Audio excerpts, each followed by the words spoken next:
Hello everyone on Cymatic TV, welcome to your energy update. This is going to be the eclipse special. Yes, we're going to be going into the eclipse all at the end. We're also going to be going into the sun, what's been happening with the sun over the past week, been very interesting. And basically what's been happening over the last month really, and the new rhythms that are coming into the sun. We're also going to be talking about the possibility of a massive spiritual awakening that's going on across the planet. And this could be provoked by the eclipse. So without further ado, let's get straight on into the video. Don't believe, just know. Cymatic TV, turning vibration into reality.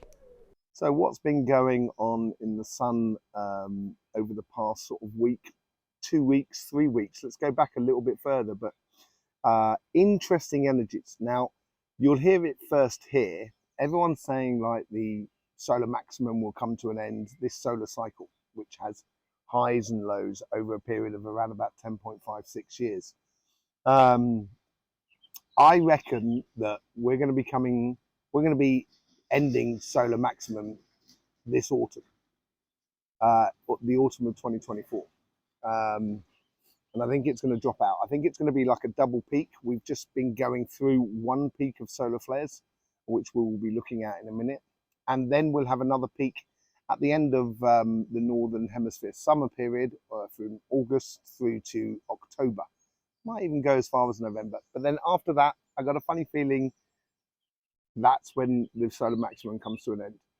We'll be going a lot more, and I've said this before, into filament energies, which is emotional energies, and that transition between the high and the low. And then when we hit the low cycle, that's when the coronal holes come in. But let's just have a look at what's been going on in the sun for the past week. So here we have the sun over the past week here. You can see here there's these coronal holes. There's also like little filament energies. This was on the 1st and the 2nd of April that was facing the Earth. And there was quite a lot of earthquakes as well that was going on. And then we started going into the quiet, and the quiet pretty much started happening around about the 30th of April here. So there's nothing really going on. There's a few little bit filament eruptions here, but nothing really extensive or sort of dramatic, as it were. We can see the sunspots that are coming through on the left-hand side here on the limb. And that's going to be bringing a new solar cycle, new sunspot cycle eruptions. I would have think they were going to be a little bit less than they were last time. On this side here, you can see it very clearly. I think it's going to be a lot less than it was last time when it was coming round, which was around about the 16th through to the 30th of March. Now that's 14 days, that's 2 weeks. Now this is quite important. Let's just have a look at what's been going on in the X-ray fluxes. So this is the X-ray flux, as you can see here, going from the 18th through to the 25th. It was actually still had sort of flares going right up to the 30th of March. Now you can see how they're sort of very vibrant. There's quite a lot of M flares that is in this section here that you can see all the way along here. And the general overall vibration was sitting in the C flare range. And it even took another little spike up in that section there. And you can see this up and lows, up and downs, up and downs. One thing I'd like you to take note of, and this could have something to do with satellites, the GOES long and short satellites. So here you have the GOES long and short satellites that are combined together to give us like the northern and southern magnetic fields of the X-ray flux, as it were. And here you can see the red line and the orange line together, and here you can see the blue and the dark purple. We'll be coming back into that because that becomes quite important. So we had 14 days going from the 16th through to the 30th of March, and then the sun quite literally just drops off. Like drops off a cliff, quite literally, in the way of vibration. Let me just show you the X-ray flux from the past week. This is the X-ray flux from the past week. Yes, there was that M flare, as I said earlier on. It sort of cut out round about the 30th of March. That was residue of that sort of higher cycle. And then look at the energy dropping off. The one thing you should notice here is that you can't see much of the way of the red line in the goes here and how it drops off here. And when it does drop off, this separates the northern and southern hemisphere sort of satellites as well. As I said, it could have something to do with satellites.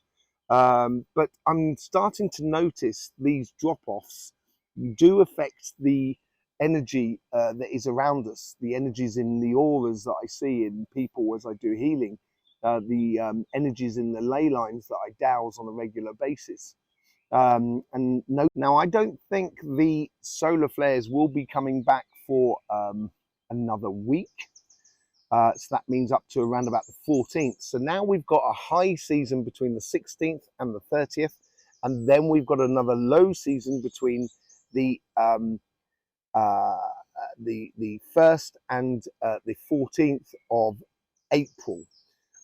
This is giving a cycle within the sun. It means that one side of the sun is very active while the other side is very calm, and as it turns around itself, those active sides keeps coming back, and etc. In this 14-day cycle, because the sun rotates roughly on around about 28 days on the equator. On the equator it's actually 25 days. On the pole, the North Pole, it's roughly around about 35 days. Which gives us an average of 30.58 days between the two. Now that's the average. Now if you look at the calendar, 30, 31, 30, 31. Now that calendar was put into place in the 12th century by Pope Gregory. So that's why we call it the Gregorian calendar. And that's when they added also 2 months into the thing. Julius Caesar and Augustus Caesar, July and August. So like September, which is now the 9th month, used to be September. So Set is 7 in Latin. So it used to be 7. And then you had October as in the 8th month, and that is the octave, etc. So this sort of thing, I think, is well known and well documented in the rhythm of these suns and how these rhythms come together. And what we're seeing at the moment, as I say, is a 14-day, which is about the lunar calendar month. Could this tie into the lunar eclipse, the solar eclipse, sorry. And so this sort of rhythm, this up and down, is also creating within people 2 weeks of intensity, huge amounts of mental stimulation, huge amounts of passionate stimulation within people, and driving people on. And then once the energy, or once those solar flares dropped out, that's when we had the coronal holes and the filament energies as well. Although we have been having filament energies for the past sort of 2-3 months, actually, a lot more present than normal. And this is the signs about coming from solar maximum into solar minimum. Those filament energies, as I said, is very emotionally charged energies. So over the past week, and coming up for the coming week as well, it's all about sort of earth energies, coronal holes, I would say, more than anything else. And I think that's going to stimulate the idea of creating things like building houses, creating a website, doing your garden, creating a new product. Whatever it is, it's all about physically getting on with projects. As I've noticed, Mercury retrograde, and for those of you who are astrologically inclined, I've noticed that Mercury retrograde has been putting sand in the gearbox of life. So as we try and do things in life physically, it's been causing problems. Things seem to not, you seem to be getting there, and boom, it sort of stopped. There's a sort of like a bit of an eek in the system that sort of puts halts to our plans, as it were. Not major things, but little things. So I would take your time, certainly, over the next sort of week or so, because Mercury retrograde is going to be with us, I think, to the 25th of April. So be attentive for that sort of thing.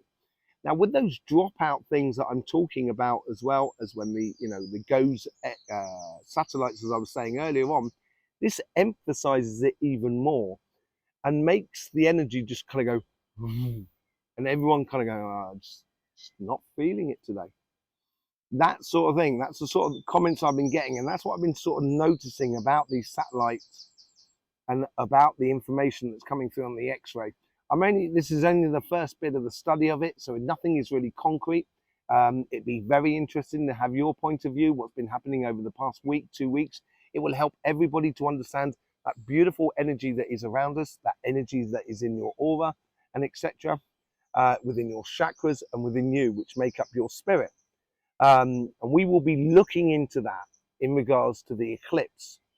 Okay, so let's just have a quick look at the earthquakes that have been going on as well. There hasn't been much in the way of geological sort of events going on, and here we have the earthquakes here. This is for yesterday, the 7th of April. I'll get there in a minute. 2nd of April, and we still get this resonance around here, which is in the North America here, in Boston area. And there was an unusual earthquake that was felt in that section there. It was also, sort of echoed by another same earthquake on the west coast of America as well. And this is the deviation, I think, to do with pole shift. This is now starting to show where the changing forces of the energy is splitting and moving away from traditional fault lines. There is one other thing that needs to be taken into account with this earthquake as well, and that is the fact that it is on the line of the eclipse pretty much. And could that be the Earth preparing for that moment as the moon goes across that period, at that space on a regular basis before that, as it gradually moves across the Earth? During one day after another, it moves slightly, so therefore the eclipses are always in different places. And this eclipse here, it's been building up to that. Maybe the Earth energy is bringing to the surface to protect the Earth as much as possible and its inhabitants. That's really important. So let's get on to the eclipse of the 8th. So as you can see before you here, this is a map of the eclipse that's going on the 8th. It's coming up through northern parts of Mexico, comes in from the Pacific, let's say, goes across northern parts of Mexico, then goes across a lot of the eastern and central states of North America of United States, and then ends up going through the northeastern part of Canada. And you'll get some sort of vague sort of partial eclipse in Scotland and the west coast of Ireland, and maybe in a little bit in Wales as well. Yes, that's the map as it goes across. So let's just see how it actually works here. You have the day turning up, the sunshine coming in, and there it is. That's the full eclipse there, and it goes across, and then sort of, obviously by the end of the day, gets pulled out the other end. Let's just have a look now at the same map here. This map here is, I've overlaid my chakra and line system. I hope you can see that clearly. Here you at the bottom here of South America, you have the root chakra. Up in Mount Shasta, you have the sacrum chakra. Over here, you have the heart chakra in the UK. And it spreads across northern parts of France as well, and Ireland and Wales, and etc. But what I want you to do is just have a look at that blue line there that goes across. Now, that blue line is the vertical line of the southern hemisphere, and there is vertical lines of the northern hemisphere. And the northern hemisphere vertical line is this red line that comes up through the root chakra, goes up through the sacrum, and eventually comes down back round onto the crown chakra. But this is where the total eclipse went last time. It went up this section here. It came down here on this section here, came down the red line pretty much. So it's all about the vertical energies. Now this is quite interesting in regards to the sort of chakra system and how we evolve in life. And this is where we could be talking about the spiritual awakening of that is happening. And we saw this on, I do another channel which we do tarot reading, which is called the Astro Flower. And I was talking about the spiritual awakening that's happening in April, because there's a lot of things going on in April. And this eclipse here is cutting right between the root chakra and the sacrum chakra. So the root chakra is the same chakra as the crown chakra. They are one chakra. They're not separated. It's your vertical energy. It's your raison d'etre. It's the reason we do things in life, or it's the path, it's the upright path that we follow, between the root and the crown. That is one chakra. And what it's doing here is putting the energy, or cutting, it seems to be cutting the energy off. And we'll see this with the other eclipse that is happening in October, in the beginning of October. I think it's the 8th of October. We'll see that in a second. The beginning of October. And this is cutting the root chakra to the solar plexus. So it's a progressional thing. It's cutting the root to the, disconnecting the root and the sacrum chakra. That sacrum chakra is all about fundamental desires. And it's realigning our raison d'etre, our reason of being, in accordance to our fundamental desires. So our fundamental desires, because of this eclipse and because it lasts over a 6-month period, will make us reevaluate our fundamental desires in regards to us as individuals and as us collectively. And it is very, very vertical. It's not going to hold prisoners. It's not going to be gentle about this. It is the vertical energy, the male energy, which male energies, and if everybody knows a male, they tend to be very brutal. They're not very sort of subtle the majority of times. And this is what the energy is trying to do here. It's trying to bring in that vertical male aspect of things. Let's just see here how that sort of line now affects it. So you can see this, the sun coming in here, comes in from the Atlantic, comes in from this crossing point actually, here between the red dotted line and the green line that comes through here. And it comes in from this section here and then starts meeting up with that blue line, that dotted blue line, which is that vertical energy. And as it comes in, it crests off that dotted blue line and then starts getting pulled back down towards the south. It almost follows it perfectly. And I think this is where it's sort of saying to us the cutting of our fundamental desires of how we've been doing things. And this could be down to the fundamental desires of how we make our money, how we share our money, how we live with one another. That's the sort of thing that's coming into play here. Let's just have a look at where the eclipse is in October. Now this is a partial eclipse. Here we have it here. It's coming here and it's following that red dotted line. Now you'll notice that the red dotted line is the opposite to that dotted blue line at the top. And they play off each other constantly within the energies and the magnetic fields of the Earth. And it's cutting off, and I've put in an extra bit of map over here. Here you have the solar plexus over here, and it's cutting off the root to the solar plexus. So in October, it's a case of the fundamental desires through the root chakra, through the sacrum, has been cut off to the root chakra. So it's asking us to take things up another level, take things further, involve the crown chakra in our fundamental desires. And this is our consciousness and how we apply our consciousness within our fundamental desires. That is the lesson that is through energy, which we will be learning for the next sort of 6 months. And then in 6 months' time, it's then cutting off the roots to the solar plexus. And this is about how we do things, how we implement our fundamental desires and changing the way in which we do it.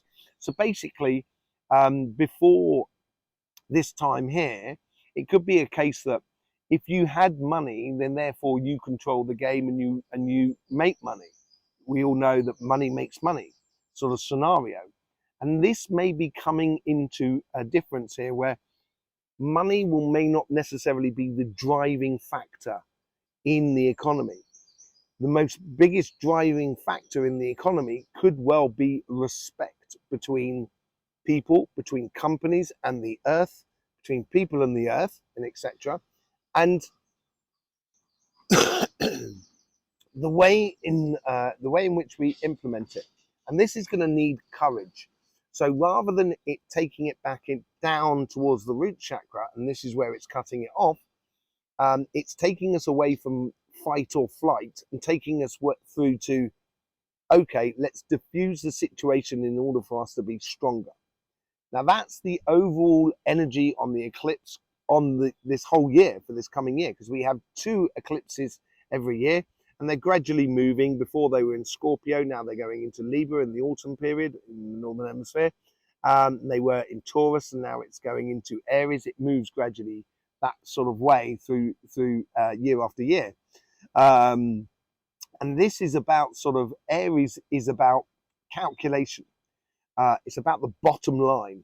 It's about fairness. It's about justice. It's about working out that things are done correctly and within the letter of the law in a way. That sort of thing. And then you have a similar sort of thing in October, because now we go into the balance, into Libra. And Libra is all about justice as well, fairness and fairness of spirit. And I think this is where the solar plexus will have to step up a gear in order to honor that sort of justice and that sort of thing. But let's get a little bit more into the woo-woo world of the eclipse. Now, I work a lot on astrology. You'll see that on Cymatic TV, on the Astro Flower, where I do tarot reading and etc. So, you know, I know that the planets make different effects on different planets. We also know that it creates a series of earthquakes at certain times. So it's the geological events, there's actual physical geomagnetic connections between everything, and when there's alignments and etc. with the solar system. And sometimes there's even solar flares produced because of that electrical current that's created by the planets. There is also the spiritual side of it all as well, which is affected by, our spiritual side is affected by this electromagnetism, electromagnetics within the planet, within the ley lines. And that's what you could see on those maps I was giving you there earlier on. They're the lines that I drew around about 25 years ago, 20 years ago. And it's about the main energy lines, the main arteries of energy that comes in and reflects what is going on with the prana energy that's coming from the sun. And then obviously we are affected by that as individuals, and then it affects our chakras. And whenever I'm talking about the sun or the earth or the magnetic fields, or pole shift and etc., you must understand that you could equate it of me talking about the human aura and chakra system. It's exactly the same mechanics. Okay, so let's get into the eclipse bit here. The eclipse, as I say, is on the 8th of April, today. You have various things going on here. There's 3 main things that people seem to be talking about. First things first, I'm going to address is CERN, and CERN is turning on at that same point. Now, is it turning on the same time that the eclipse is actually starting? Because CERN is a huge magnet, basically. It's a massive magnet that demands colossal amounts of electricity. Now, if anyone's seen my video that I did on the strange energies and the manipulation of the energy lines in Lords, you can understand that CERN is obviously, regardless of whether it's intentional or not, is having an effect on the magnetic field of the Earth. It's having a magnetic field, an effect upon the lines that go around the Earth. And these CERN is in a particular sort of point, which I think I'm going to do a video about according to where the energies are and what happens during when CERN puts on. And this time here, more than anything, CERN is going to be putting out a lot of power, basically. And let's just, on the history of CERN. Now, CERN is the Central European Research Nuclear Project, basically, where they collide particles together and try and find the God particle. They should just look within. It's very simple. It's a lot cheaper and doesn't cause any problems for the planet. And it's much easier to find. Yes, so they're looking for this God particle, but there's been loads of things. If you saw the opening ritual of CERN, they projected it like they had this procession with world leaders there, and they had this circle that was CERN representing CERN, and then these like demonic characters coming through that circle, and people were, and the conspiracy theorists all talked about sort of it's bringing in devils from another dimension. Now this thing, CERN, started up some years before 2020, and maybe we can see the changes within the world that's going on, within the agendas that are now being pushed that weren't being pushed, say, like 10, 15 years ago. That may have something to do with it. I don't personally know. I haven't been to CERN, and I will do at some point, just to sort of sort the energies out more than anything else. But this, they also, you know, and I have a lot of respect for Shiva, and they've taken Shiva on as their main character, and Shiva is not. I spend a lot of time with Shiva. Shiva's a beautiful. It's an Indian deity, and yeah, Shiva was taught me a lot about life when I was, 30 years ago, when I was growing up and seeing auras and trying to understand auras and stuff like that. Shiva seemed to be the person or the spiritual guide that was teaching me about energy. I also had Ganesh and Vishnu as well, that would join in, as it were. But very interesting.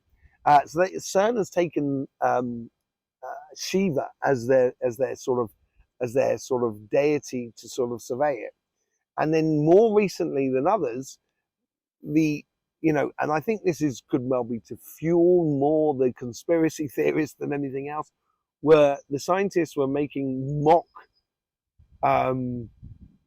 sacrificial rituals where they're sacrificing humans or young people, and it could be them sort of kind of going, let's just do that, let's just see what the internet says about it, this will be a laugh and a half. And yes, I can understand that, but I wouldn't play with things if you don't understand what you're doing. And I would say the same thing about CERN. So that thing is going on at the same time this eclipse is going on. So could that be opening that portal for a spiritual awakening in a certain sense? A pushback against the negativity that is around, in a sense of non-common sense, non-human common sense behavior that I've been noticing, and I'm saying that there's a common sense evolution rather than revolution happening in this time, and this is when April could well be that. Okay, so they're turning on CERN, and we'll see what actually happens for that. There's also the other thing is NASA is sending off rockets. Now, first of all, when I heard this story, apparently NASA was sending rockets at the moon and at the sun.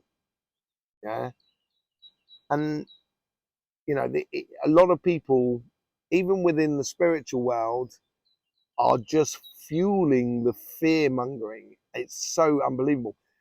But I will say NASA is sending up rockets, but what they're doing is they're sending up to test the ionosphere. It is part of the atmosphere that goes between space and the atmosphere of Earth, as it were, to see if there's changes within the ionosphere during the eclipses. That's what they're testing for. They could have other agendas. I don't know. I don't want to concentrate on it. I've got other things to concentrate on. And I think it's much better to concentrate on the constructive stuff rather than the destructive stuff. But if you imagine, and I can't wait to see the results of these tests, if you imagine you have an aura that has several layers, like the layers of the atmosphere of the Earth, the outer layer of your aura is the ionosphere. And you don't actually take energy in from the outside. Your energy resonates outwards, and as it resonates outwards with each layer, on the outermost outer layer, your ionosphere, equivalent of, is feeling the energies that are around you. So then therefore it can react and decide what type of energies it needs, or where it needs to best put its energy within your body in order to gauge with the vibrations that are around you. It is not a case where you take the energy from the outside world. It is more a case of interacting or feeling the intention with the outside world. So this is what NASA is doing effectively. They're looking at the outer fields of the aura of the Earth, and then the magnetic field goes a lot further than the ionosphere. It's got to be said, but then we're all enclosed in something that's called the heliosphere, which is the magnetic field of the sun. So that Earth magnetic field is not going to go anywhere. It's going to stay contained within the heliosphere. So it's understanding within us where our interaction with the outside world. Now this is where we come back into the solar eclipse, and it's disconnecting the root chakra and the sacrum chakra. So therefore the sacrum chakra will become a lot more dependent upon that. Now this is to the crown or the consciousness. Now this is incredibly dangerous because this is it's like a yin and yang factor going on here. If your consciousness is in a good place, your fundamental desires will radiate in a really good way. If you're in a really bad place consciously, it's going to heighten your fundamental desires, which could be highly negative in regards to other people, which could be, I think it's basically sorting the chaff from the wheat here and bringing the negative or bringing the destructive. I don't like positive and negative because it doesn't really exist, but bringing the destructive nature of consciousness to the surface so we can recognize it and get rid of it. And then once the solar plexus comes into play, it will take the power away from those people or those situations or the environments that are being negative or destructive, rather than creative. And this is what's sort of going on. And this is part of that spiritual awakening. It will also empower people who have a very constructive consciousness. And this is what the eclipse is all about. So I'd be very interested to see what NASA's going to be doing on that. No, I don't think NASA's are sending rockets up to blow up the moon or try and blow up the sun. That's what's been said. Absolutely ridiculous. They've already exploded missiles on the moon to find out that it's actually hollow, the moon. And there's some stuff about asteroids, trying to deviate asteroids. I don't know much about that story, but I think obviously NASA's been working on that program for a very, very long time. The third thing which comes into the eclipse, now this is just like the icing on the cake. There is a comet called the Devil Comet. Now this ties into CERN. This could be all the scientists who are involved in that world, involved in CERN and astrophysics, just having a laugh with people, just pulling your chain. That could well be the case. But also, we do know that, you know, there is a high degree of evidence to sort of suggest changes within people's attitudes, changes in society during the passing of comets as well. It's not conclusive, that's sure. I think it's very minor, but I do believe there is an effect. It's as much an effect where people look up into the sky and kind of go, wow, look at that. Oh, look, there's a comet that's going past. And people talking about it. That in alone in itself is going to change the environment within the society that is around us. The fact that it's called the devil, and as I mentioned earlier on about what was happening on CERN, could well be something to do with that. Now, there is some people in the world, in fact, a lot of people in the world, that believe in the idea of a war between the good and bad. This is why I don't like negative and positive. Good and bad does not actually exist. It is erroneous sort of thing. If you like, bad is fighting, you know, black magic is fighting against white magic. We hear it all the time. And that is for kids. It's for people who are not spiritually evolved. They haven't got past the duality, the first step. You know, and I understand that people are learning and it's a learning curve, but a lot of people are refusing to learn. They're just involved in the fight against black magic or fight against white magic, you know, and it's the good and bad, yeah, through the whole sort of scenario. And I think they do this. I think this happens not only on the spiritual level between, you know, certain mystics, you know, what have you, but it also happens on a governmental scale, or maybe even on the, you know, on you know, you look at the crowning of Charles. You know, the timing, the astrological timing on that was phenomenal. So they must be playing into something. So there is possibility that there is certain groups of people in the world who consider themselves to be very powerful. They're not. It's just their money that makes them powerful in that material world, and that's all. Maybe playing apprentice sorcerer, you know, apprentice magician, in order to provoke certain elements within the world. And this could be a combined effort in order to take down the human collective spirit. Now, the human collective spirit, if you look at cave paintings over the time, genuine cave paintings, you never see humans fighting against humans. It's not natural within us, really. That is a false narrative that has been fed to humans for the past 4,000 years. The moment we involved money, basically, or the moment we involved stocking of goods in order to sell. And that has got to come to an end. And that's possibly what that whole spiritual awakening is on the eclipse. Okay? Let me tell me how, you know, how it's been going for you, how you've been feeling the energy.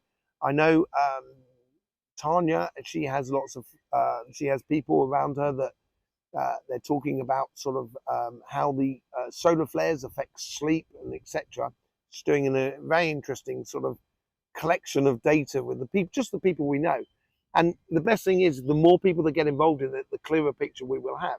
So we will be launching, not now, but in the future, where you can participate in the study of all of this. So we can actually get some clarified data on all of this. So yeah, it will affect a lot of people and a lot of things in the world. So, you know, the best thing to do is certainly to get involved with life itself. Keep yourself clear and true to the spiritual path that you are leading. I trust you to be true to you. I am not your judge. No one is your judge. You are the only one to see what you do with your hands. Therefore, you are your first judge. I trust you that you judge yourself clearly. When we get it wrong, we learn, we move on. That is a good thing. Therefore, we're going to get things wrong. And when we do get things wrong, people can perceive that as being bad. That's why good and bad doesn't really totally exist. It's only stupid people who don't learn by their mistakes. So there you go. Maybe I'll see you over on the Astro Flower, where I do all my tarot readings. Maybe I'll see you here on this channel. We're trying to build a studio at the moment. That's where, so we can do a lot more sort of blogging and etc. from the studio inside. Yes, and you'll be seeing that soon. In the meantime, I guess there's all for me left to say is, life should be fun. So please do enjoy.